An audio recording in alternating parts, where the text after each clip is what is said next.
Let's get it.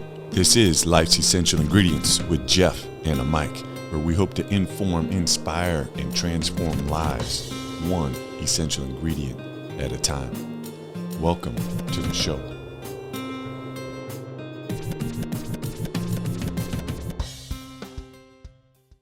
Listeners, thanks again for tuning in to another episode of Life's Essential Ingredients. We are season 3, episode 8 with Brandon Leibowitz, coming from beautiful Santa Monica, California. And first of all, where you can find Brandon, best place, he's all over the place, but the best one is just through his company's website, and it's SEO Optimizers.com, and that's OPTIMIZERS.com. So about our guest, Brandon received his Bachelor's of Science in Business Marketing from California State University of Long Beach. Brandon is the founder and CEO of SEO Optimizers, a digital marketing company focusing on helping small and medium-sized businesses achieve more success. Brandon's company wants to drastically increase awareness of his clients' businesses and are experts in SEO, paid advertising, social media marketing, and website analytics, all resulting in your business, getting your business out to the world. Brandon has an informative website, blog, and offers a free consultation for the listeners of Life's Essential Ingredients, and he'll check out your website. Brandon, thanks for doing what you do, helping businesses share their hopes and dreams, and for being our guest on Life's Essential Ingredients. Welcome to the show. Thank you for having me on today. All right. And before we got on the air, listeners, this is a special episode because we got two peoples from San Pedro, and this has never happened. And this is probably, we're close to 100 episodes. So it's going to be a little throwback for both Mike and Brandon, and it's going to be a great episode. So Pashito, you want to throw out any love to the peoples from San Pedro?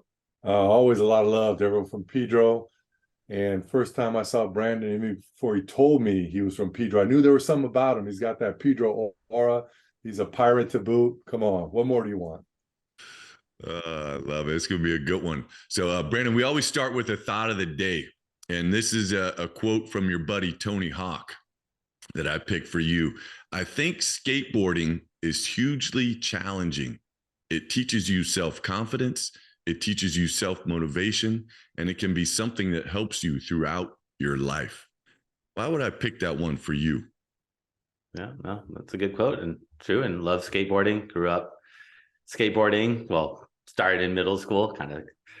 My friend had a skateboard and tried it out. And after trying it out that one day, just fell in love and kept skateboarding, and still do a little bit nowadays. Not as much as I used to growing up, but still try to skateboard a little bit here and there. And yeah, that is my passion. So love skateboarding, and Tony Hawk is a perfect representative of it. Yeah. And I don't know, I mean, it's maybe a stretch, but you know, you started your own company, running it, doing a lot of things to help people. But this quote kind of spoke to me. I listened to you on another episode and found out that you were a skateboarder, but it teaches you self-confidence. It teaches you self-motivation, and can be something that helps you throughout your life. You know, and I don't know, you know, your world. I'm a nurse is what I did for 29 years. And Mike works as an appraiser. But I just got to believe that you've gained self-confidence in the work that you do. And then that transfers and rolls, so to say, onto the clients that you serve, self-motivation. And I think what you do totally enhances, you know, people's kind of reality of, man, I'm living and taking action towards getting my dream out there. And that's what I'm excited for this episode, because I know just me personally, and Mike, you know, we run C4 Leaders. This show, Life's Essential Ingredients, is part of a nonprofit called C4 Leaders. And we use pizza to kind of bring people together. And nobody knows about what we do, which is, you know, probably not the best thing. And so selfishly for me, I'm hoping this episode, by the end of this thing, and I always take so many notes, that you can give me some great advice on trying to get the word out on what we're doing, because we are pretty unique. And I don't think there's a lot of people doing what we do with the way that we do it. So it's going to be a very informative episode for me. And let's get into it. And we always start out the same way. You know, what was life like growing up? Yeah, no, grew up in San Pedro, so South Bay of California, and yeah, just had my parents, had a younger brother growing up, and had a good community. Loved San Pedro, good people out there, and a lot of fun growing up there. And kind of fell into skateboarding. Did a lot of sports growing up, but fell into skateboarding in middle school, and just kind of stuck with that ever since. And really kind of never looked back, and love skateboarding. Try to do it as often as I can, but not too much, because had a few injuries where I broke some bones and had surgeries where it's like, gotta be careful, because I had a lot of wrist surgeries, and I need my wrist for what I do, because my job now is helping people rank websites on Google, and a lot of it's sitting on a computer and typing. So got to be careful and not trying to jump down stuff or do all that crazy stuff anymore, even though I wish I could. But now I just kind of fell into well, after I got my degree in business marketing, kind of fell into this digital marketing world. Wasn't planning on it, but first job out of school, this company's like, we want you to help out with digital. And I didn't really know much about digital. They said, don't worry, we don't know much about it either. We're going to learn alongside with you. And this was back in 2007. So it's like, all right, let me check this out. And after working there for a few months, just kind of thought that everyone's probably going to have a website in the future. And there's a lot of different ways to get traffic. I was helping out with like their social media, doing paid ads, doing email marketing, doing search engine optimization, and everything works to get traffic. But SEO was just a way to get free traffic. So I was like, why spend money on paid ads if I could get you up there for free? And ever since then, just worked at different advertising agencies as a director of SEO, and before work or after work and on my lunch breaks, I'd work on my own company and built it up to where I was able to eventually quit my job and focus solely on this, and been doing that ever since, just helping people get more traffic to their websites. Hey, Brandon, I got a quick question, and without giving away any trade secrets or anything, for the computer barely functional like myself and my Pasho here, what does that entail? Getting free traffic or getting your name up there on Google? Can you explain that to us, what that means? Yeah, so gotta make sure that you get Google to trust you. So essentially, we want to make sure that when you search on Google, or when someone searches on Google for keywords related to your business, that you appear. And the way to do that is making sure you have content on your website that's related to that, whatever that search is that someone's doing. So you have to, content meaning text. Google can't really read images or videos or understand audio yet.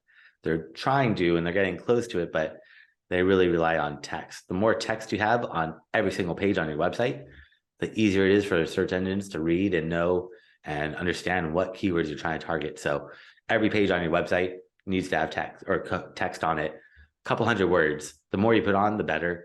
Has to be 100% unique. You can't copy text from one page to another. Google will actually penalize you, but that part is really important. And that alone is something that's easy without having to go into the coding, because really what happens is Google looks in the coding on your website. So Google's looking in the coding for you to put keywords in different places. Depending on how your website's built, it's going to be a little different if you're on WordPress or Shopify or Wix or custom built. But essentially there's like a title tag or meta description and alt tags and schema and all this really technical stuff that kind of tough to explain without kind of showing you. But one thing that's easy enough that everyone can do, and that Google really literally loves, is adding text. And the way to figure, and you usually put about 400 words of text per page, but the way you really figure out what you want to do is you want to figure out what your competitors are doing, because with SEO, we're not trying to figure out what Google is doing. Google changes their algorithm every single day. So if we did figure out what Google wants, tomorrow it's going to change, the next day it's going to change. So what we want to do is see who's on that first page of Google for your keywords and what have they done. So I would search on Google for your keywords and open up all the websites on that first page of Google. Skip over the ads, but open up all the websites that are in the organic, the SEO ones, and then look at how much text they have and kind of average it out. If everyone's writing 1,000 words of text, you should probably write 1,100 words. If everyone's writing 50 words, then you probably only need to write 100 words. But on average, it's kind of 400. But really, you need to look at your competitors, analyze your competition, and see what they've done, because Google is going to reward you accordingly to what your competitors are doing. It's not one size fits all. SEO is going to always be different depending on what type of website you are, how established you are. If you're a local business versus an e-commerce business selling a product, it's going to be different strategies. But the text alone is probably one of the most important things that Google's looking at. There's a lot of other variables, but text on your website is so very important. Right. Definitely. Pasha, we got work to do. And I'm going to hit you up, Brandon, after we get our site updated, because it's very confusing right now, but I would love to get your expertise in trying to help our nonprofit down the road. But I want to get back to you. My Pasha's jumping ahead and getting us deep into the SEO stuff. It is called Life's Essential Ingredients. I know you're a young man, grew up in San Pedro, living in beautiful Santa Monica, but what are your essential ingredients right now in your life as you sit there and CEO and founder of your company? I know you have a lot of responsibilities and got a lot going on, but what would you say are your essential ingredients? I would say for life, or life, probably just friends, family, go down to the beach a lot since I live close to the beach. Love going down there and just try to skateboard every once in a while, snowboard since close to the mountains, and just try to get out, travel, get that work-life balance, because if you're just working all day long, that's not good. So gotta get that disconnect and get out there and just relax and not be stuck staring at screens all day long, because there's too many screens in everyone's life nowadays and it's not good. So trying to just get that balance, and definitely just trying to hang out, friends, family as much as possible, travel, go to concerts and things like that, and then work and try to balance that, where get the work going, hire a good team to help support me and help alleviate me from working 80-hour weeks, which I've done plenty of times, too much, and just trying to get that work-life balance in place. Nice. I like it. And if you're not familiar with Santa Monica, it's just a beautiful part of the country. So listeners, get on. If you're tuning in from one of the, I think, 39 countries, check out Santa Monica, California. You can see where Brandon's living. So what do you do? You're talking about SEO and how it's changing all the time. And so you obviously have lots of clients that are turning to you to help them deal with all these changes. So how do you personally stay on top of your game within an industry that is changing constantly? I mean, the main changes that Google's really doing, they're really looking for spam. So Google wants to provide the best quality results, and they don't want people spamming or gaming the system. So what happens is people find loopholes. Like, people might figure out, all right, if I add content to my website, and let's say they don't want to add 1,000 words of text to the website, they're like, it's too much, it's going to make my website look ugly. They might use font size 0.001, and then they'll use white text if their website's white and hide that text from people, but Google would see it, and that would temporarily work until Google's like, wait, you're just trying to trick us and gaming the system, and no, we don't want this. So Google penalizes websites that kind of trick or do anything deceptive or just anything that seems a little weird or sketchy or too good to be true. It probably is, because it might work short term for like a month. You might get a couple quick rankings, but in the long term, Google's probably going to penalize you for that stuff. So really, as long as you're not doing anything that seems weird or sketchy, you're good for the most part, because Google doesn't really tell you when they do updates. I mean, sometimes they do, but they really don't want you to know.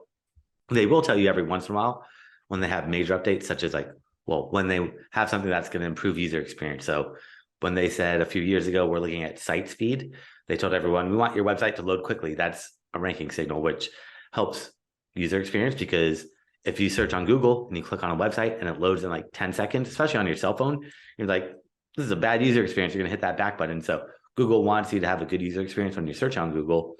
And they know that once you leave Google, they want you to also have a good user experience on that website. So it should load quickly.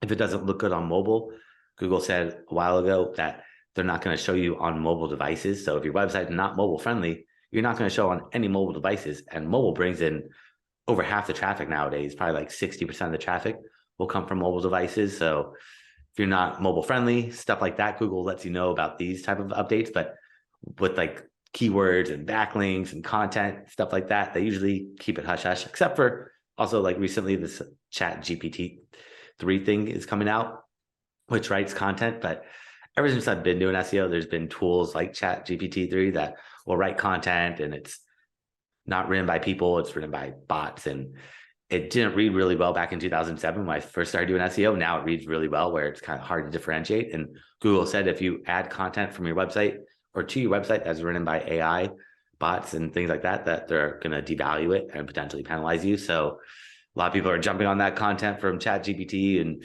trying to take advantage of it, which I'd say use ChatGPT as like a reference, as like an outline to give you ideas of what to write about, but don't just copy it verbatim, because Google's eventually going to find out. I'm not sure how they are, but they have their ways, and they have endless amounts of money to figure out how to stop that, because they don't want you gaming the system. They want you to work to get those rankings. Man, this stuff is just deep for me, Pasho, and I know for you, but that's why I'm glad you're on and sharing with the listeners who are in this space. And it seems like so many need guidance from people like you. And what's the best thing that you do for your clients? If yeah, just keep it simple. What's the best thing you do for your clients? I'm trying to focus on the whole picture, so not just trying to get them traffic, because I've realized over the years that if I rank you on Google for your keywords and you're getting traffic to your website, that doesn't mean you're getting sales or leads or phone calls or whatever that conversion goal is. So also trying to work with them, with the business owner, the web developer, and trying to figure out how to optimize your website to convert that traffic into sales, leads, whatever that conversion goal is, because a lot of websites don't look the best, or they're built nice, but they're not built for conversions, which seems a little counterintuitive. Like, a lot of people spend a lot of money to make their website look really nice and pretty, but they're not thinking about, how do I make sure that I optimize it to maximize conversions, make sure maximize sales. And that's where, I mean, it's a lot A/B testing and like trial and error, saying like, let's try moving this button up here, or let's change the color of this, or let's change this form or this field. But there is no really perfect website. It's all about testing and optimizing and trying to just figure out how to get that traffic to then, once they get to your website, to convert. So you got to build trust from Google to get Google to rank you for your website, for your keywords on Google. But then once people get to your website, now you got to build trust from people. So kind of twofold. You got to get Google to trust you, and you also got to get people to trust you on your website to get them to actually convert. Mm-hmm. It's still just going deep, and so much seems like one layer leads to the next layer that leads to the next layer, which is why you're working 80-hour weeks sometimes of people, especially Mike and I are probably the best example of just not having much experience with all the back end stuff, even though I have 2 websites for our nonprofit, and I should be better at all this stuff that you're talking about, which is probably why we don't have many people reading our books and reaching out to us as much as we can. Let's share one of your after us, and I think we're going to be one of your greatest success stories this time next year with your guidance. But share one of your greatest success stories of just taking somebody that was, needing your help and took them to the next level, and now they're just doing amazing things. Yeah. I mean, I could think of one recently, working with one client where they had a website that wasn't really, well, Google was having a tough time reading and understanding that website. So going in, cleaning up the coding, fixing the website, and just making it sure it's more optimized or more SEO friendly for Google. They were a car leasing company where they would lease cars out, and they're pretty big, and they had a decent history with Google. They've been around for a long time, so Google trusted them. It's just they couldn't read their website, and they couldn't figure out what was on these pages. So restructuring, rebuilding the website. I don't build websites, but I worked with the web developer to rebuild it and structure in a way that Google was able to read and understand, and it made sense. And pretty much right away after they rebuilt their website, their traffic shot up, which usually doesn't happen that fast. Usually when you build a website, you actually drop down in traffic because Google gets confused and everything gets mixed up. But before, Google was having a really tough time reading the website, and by restructuring it and reorganize it, pretty much within like a month and a half, they pretty much got to the first page of Google for all their keywords. And within like 3 months, they jumped to the first 3 positions for all their keywords. And I've only been working with them for a few months, so still working to get them to the top, but the majority of their keywords are pretty close, and they've gotten a lot to the first position really fast. Usually it takes a lot more time with SEO. It's not one size fits all. So some websites will rank quickly, some will rank a lot longer or take a lot longer. It just depends how competitive those keywords are. So the more competitive the keywords are, the more time it's going to take to get Google to rank you. Okay. And I know you said you don't build the websites, but I've heard you mention this a couple of times of rebuilding the website with this last example that you're talking about. How often do you, I mean, probably a little bit of a naive question, but do you recommend kind of evaluating your website like every 6 months, every year? What advice would you have for people that have their website, think they can just build it and then kind of let it do its work, but maybe not doing what it should be doing for them?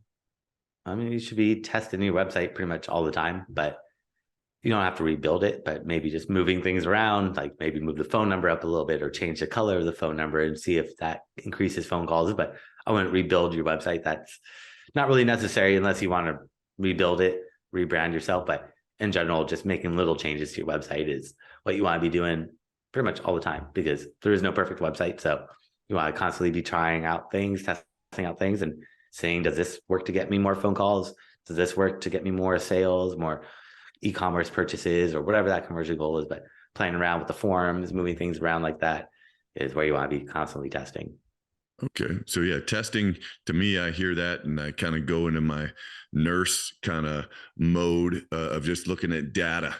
So what's the importance of gathering data, and how do you recommend people that, again, are business owners perhaps listening in and have not done a great job with gathering data to analyze things? And is there any ways that you can help guide them on gathering more data?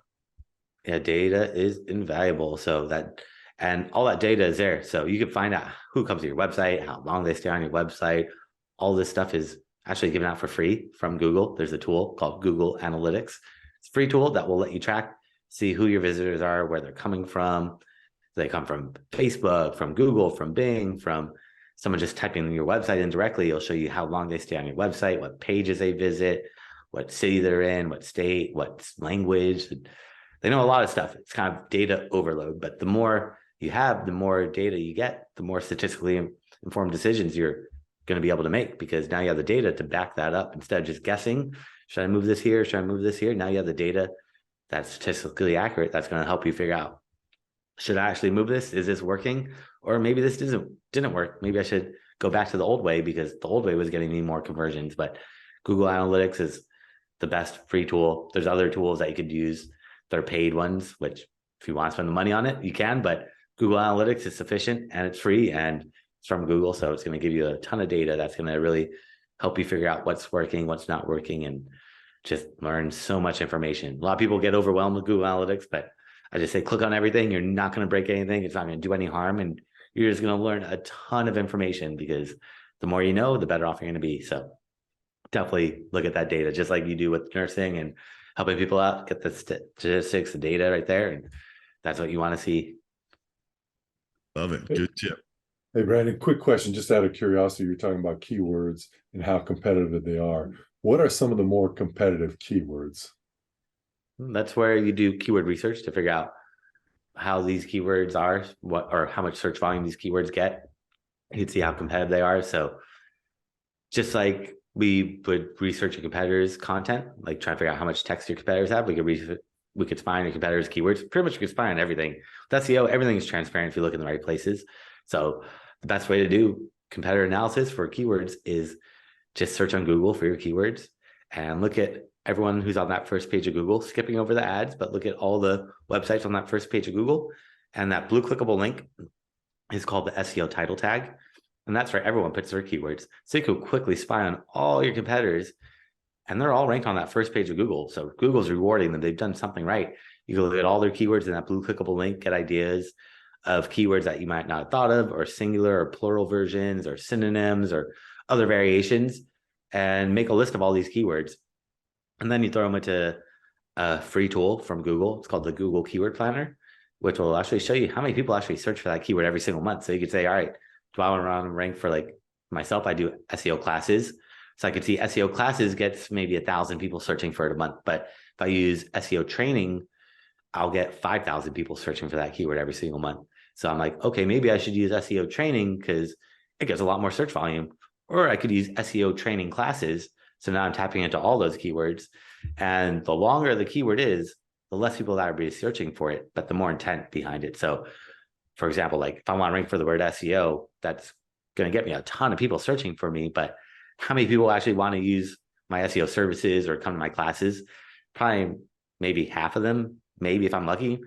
So I'll get a lot of traffic, but a lot of people are going to hit that back button and it looks bad. That's a negative signal to Google. So SEO wouldn't be a good keyword. SEO classes would be a better, or SEO training classes would be better, because less people are really searching for it, but the people searching for it, they want a class about SEO. So they're specifically looking for what I have to offer. So don't necessarily go for the keywords that have the most search volume. Go for the keywords that make sense for buyer intent. Someone that's actually going to want to use your product or service. So I was thinking about, like, if you're selling like tennis shoes, you might want to rank for the keyword tennis shoes, but that's so broad and generic. There's no intent behind it.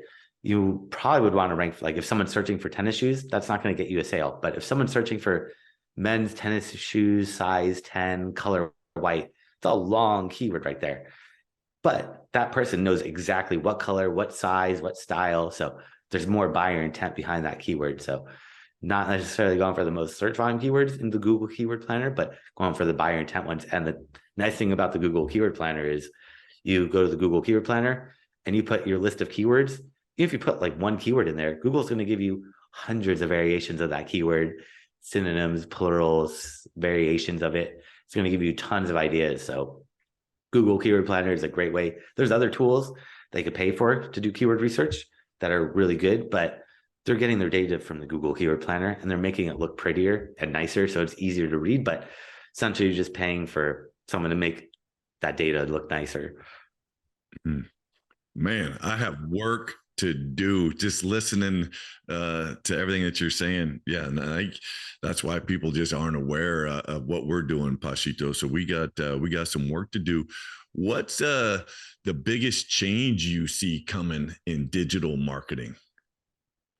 And that one's tough. It's so tough to predict because things move so quickly nowadays. It's kind of like, whoa, where did all this stuff come from? But I'd say just Google, or everything is probably going to go to like mobile. Definitely everything's going shifted towards mobile devices. So everything needs to look good on mobile. Anytime you build a website, you got to make sure it looks good on mobile first, desktop secondary, and probably video is going to take over, or has taken over. Like social media is all videos nowadays, primarily, not all video, but primarily video. Like Instagram, almost everyone posts videos. They don't really post videos or pictures as much. TikTok, all videos. I mean, Pinterest lets you put videos. Twitter lets you put videos. They all let you do video nowadays. So video is something that's going to be really important because Google also owns YouTube, and YouTube is the second most popular website on the internet. So if you could get a presence on YouTube sooner than later, that's going to be the best social media because Google owns YouTube and they're going to promote that as much as they can. They're not going to promote Facebook videos or TikTok or anything like that. When you search on Google, sometimes videos appear in Google search results. 90% of the time, it's going to be a YouTube video because Google wants to promote themselves. They own YouTube. They want you to click on YouTube because the first thing that you see when you watch a YouTube video, there's always an advertisement. So YouTube is making money, which is really Google making money, which is all Google really cares about, is making that ad revenue. That's how they make all their money, is those ads. Let's get you some revenue coming in, because I know, your company, you offer a lot of great classes. Why don't you tell the listeners perhaps about some of your top classes that are available to them? No, I mean, I have a bunch of different classes I've done over the years on different topics related to digital marketing and SEO and paid ads, social media, Google Analytics. I have one about Google Search Console, which is another free tool that lets you look at data. And there's a ton of classes I've put up there that show step-by-step how to do everything. And I've actually thrown up all these classes for free on my YouTube channel. So if they just search my name, Brandon Leibowitz, on YouTube, they could watch all those classes I've done over the years for free and see step-by-step how to do a lot of stuff that we talked about, and see some of the more technical stuff that I was talking about, like going in the coding and making those coding changes. I show you how to do that stuff as well over there. Man, that is so helpful. And again, Pasha and I are going to be hitting all that up. I just have one last question, and it's been so helpful for me personally, taking so many notes. But we end each episode with this legacy question, which is this quote from John Alston, which says, the only thing you take with you when you're gone is what you leave behind. And you're a young man from San Pedro. Hopefully you got another 60 years or so of living to do. And you end up having a family, perhaps, and grandkids, and you're now on your deathbed and ready to take your last breath. What is it you want people to know and feel in their heart and soul of the time that they've spent with you?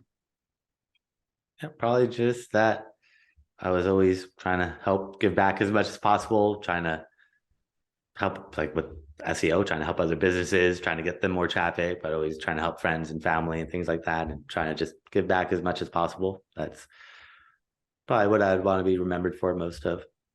I love it. I love it. Pashal, get us out. Man, always a honor and a pleasure to have someone from Pedro on the show. Brandon, thank you so much, and thank you for all the work. You're doing a great job giving back. Keep it up. Thank you. Yeah, thanks for having me on today. All right, listeners. Boom, baby. That just happened. We out.